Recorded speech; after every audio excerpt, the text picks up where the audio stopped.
karena sanksinya sanksi hukum administratif. Oke. Karena dia menjalankan delegasi dari Kementerian Kumham.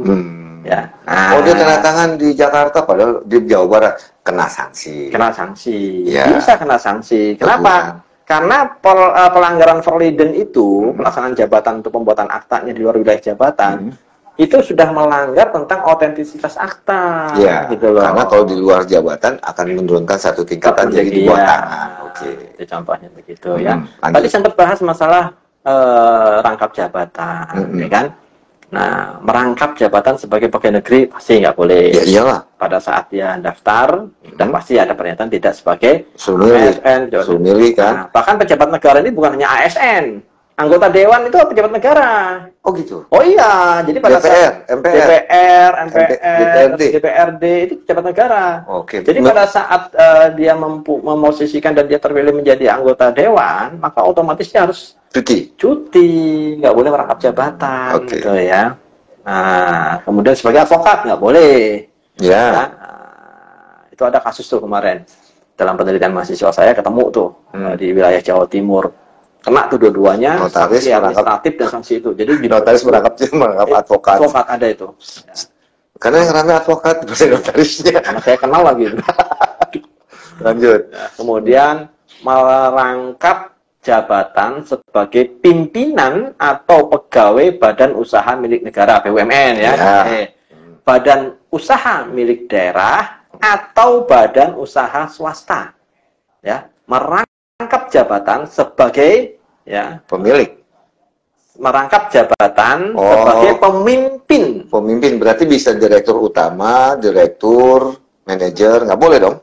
Nah, ya, oke. Nah, tapi sebentar, kita baca dulu pasal 17 ini. Adakah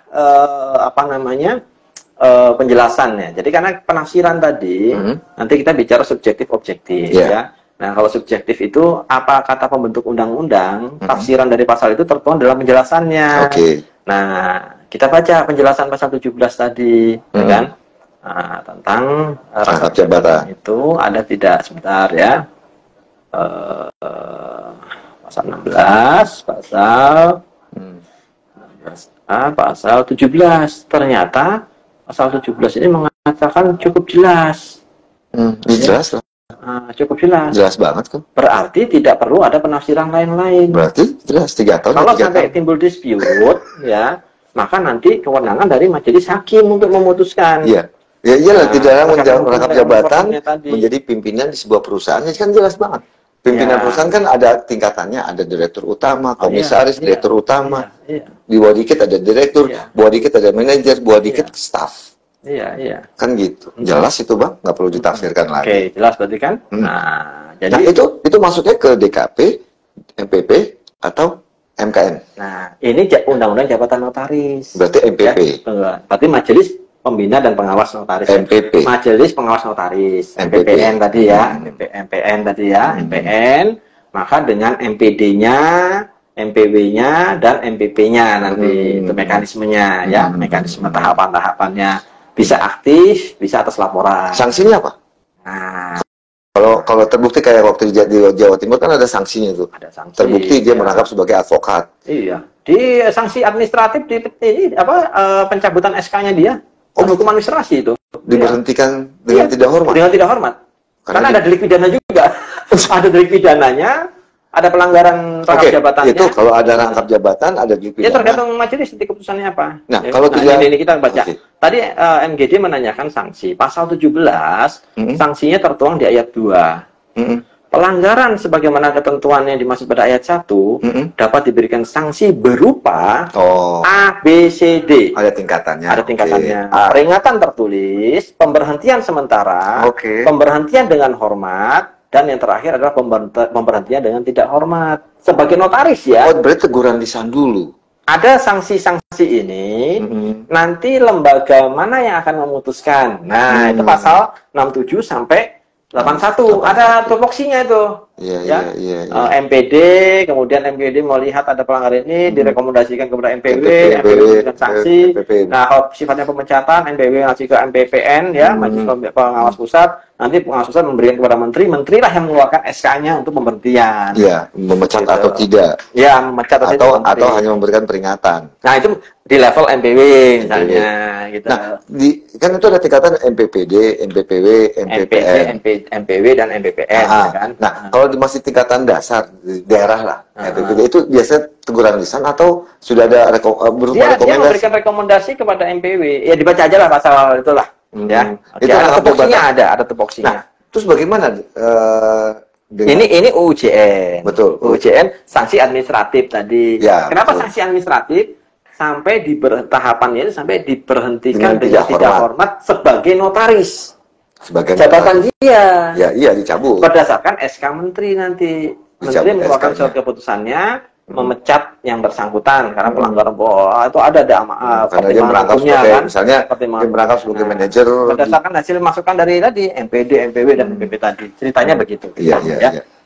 Karena dia kan dongeng-dongeng sore nih ceritanya nih, dongeng di sore hari. Nah, kemudian tadi pertanyaan mengenai pelanggaran kode etik. Nah, kode etik kita terakhir kan berdasarkan ketentuan atau hasil kongres luar biasa yang di Banten 2015. Mei, ya kan? Mei 2015. Ingat itu saya tuh di Tang City ya kalau nggak salah. Ikut nggak dulu? Ikut ya. Ngawal ya. Alhamdulillah. Jadi di sini ada larangan juga nih kan. Ada kewajiban, ada larangan ya kan. Nah, melakukan pemaksaan udah dia melakukan usaha-usaha yang jurus kepada dengan persaingan tidak sehat lari pekerjaan menjelekkan usaha orang atas tidak melakukan kewajiban untuk melaksanakannya menggunakan dan membuat atau melibat atas mengikuti pelelangan tidak secara khusus ada nih ya. Iya, berarti kan itu lebih kepada MPPN ya, kepada UJN karena kan rangkap jabatan, bicara rangkap jabatan, profesinya, jabatannya, kan gitu. Nah, itu bisa dilakukan MPPD, MPPN, MPPND, MPPNW, MPD, MPW, MPP. Nah, itu bisa dilakukan berdasarkan laporan atau temuan? Bisa laporan, bisa temuan. Coba baca Permenkumham 16-nya. Berarti aktif dan pasif. Iya, bisa. Nah, pertanyaannya laporan masyarakat bisa. Pertanyaannya kemudian gini, melakukan investigasi secara langsung. Betul. Bisa. Hanya saja kalau kita bicara soal investigasi, tolong tanyakan kepada majelis pengawas ya, baik di lewat MPD maupun NPW. Tupoksi ini ada, tapi sudah terlaksana atau belum? Itu itu kan yang makanya saya nggak mau tanya ke solen ini ceritanya. Makanya saya nggak nanya ke MKN, nanti ke BP. Ya, kan saya berbicara sebagai akademisi nih ya. Pertanyaannya gini kan. Bisa akademisi. Pertanyaannya, ini kan notaris itu kan tidak ada namanya pensiun. Pensiunan, jatah pensiunan kayak PSN, nggak ada pesangon, kan begitu. Berarti kan mereka harus mempersiapkan ketika dia nanti berakhir sebagai notaris, bukan jabatannya ya, tapi kan akhirnya seumur hidup. Dia kan mempersiapkan diri nih, waduh nggak ada pemasukan lagi, dia buka usaha. Apa langkah yang harus diambil untuk tidak melanggar UUJN tadi, rangkap jabatan? Notaris boleh, berusaha boleh. Iya, punya kan? Usaha boleh. Tapi boleh nggak dia sebagai, misalnya sebagai... Punya PT? Boleh punya PT. Kalau dia sebagai direkturnya? Coba menerjemahkan pasal 17 tadi. Iya kan itu. Maksudnya apa? Ada nggak masukan dari Bang Kang Dodi sebagai akademisi? Buka usaha boleh. Taruh saham boleh. Tapi kan ada batasannya. Boleh nggak dia sebagai direktur utama? Tadi saya katakan pasal 16 ayat 1 tadi huruf A tadi itu kan. Sifat mandiri, tidak berpihak, itu filosofisnya di situ.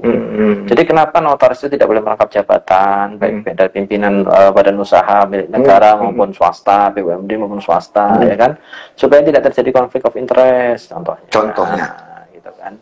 Artinya konflik of interest itu kan dia harus independen, notaris itu tidak boleh terikat karena suatu hal yang menyebabkan dia tidak independen, tidak objektif. Oh, karena UPT-nya dia kerjasama sama PTA, misalnya, dia sebagai notarisnya, tapi dia direktur juga. Dia menangin direktur. Jelas itu. Ya iyalah PT-nya sendiri.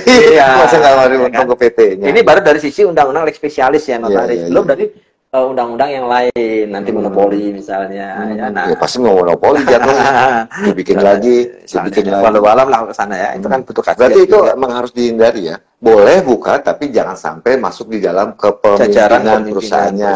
Tapi pemegang sahamnya boleh, pendirinya boleh. Memberikan usaha A, PT A, PT B, PT C. Nah, ini menjadi suatu objek apa namanya, tupoksi pemeriksaan Majelis Pengawas Notaris. Nah, kalau mau di riset secara akademik juga bisa tuh. Saya sering arahkan mahasiswa saya itu riset secara empirik ke sana, gitu kan. Majelis pengawas ada masalah apa, gimana notaris, karena kita kan cita-citanya itu kan adalah menegakkan jabatan notaris ini secara ini kan, marwahnya, harkat martabat notaris, harkat martabatnya harus dijunjung. Betul, setuju. Tapi nggak apa-apa kan, dalam artian dia punya uang, modal, buka bikin PTA lah. Silakan, tapi yang menjalankan orang lain. Iya, tadi gitu ya? Kira-kira seperti itu. Jadi, saya boleh nggak punya kos-kosan? Boleh. Tapi kalau situ sebagai direktur utama kos-kosan nggak boleh. Manajer juga nggak boleh. Manajer kos-kosan saya.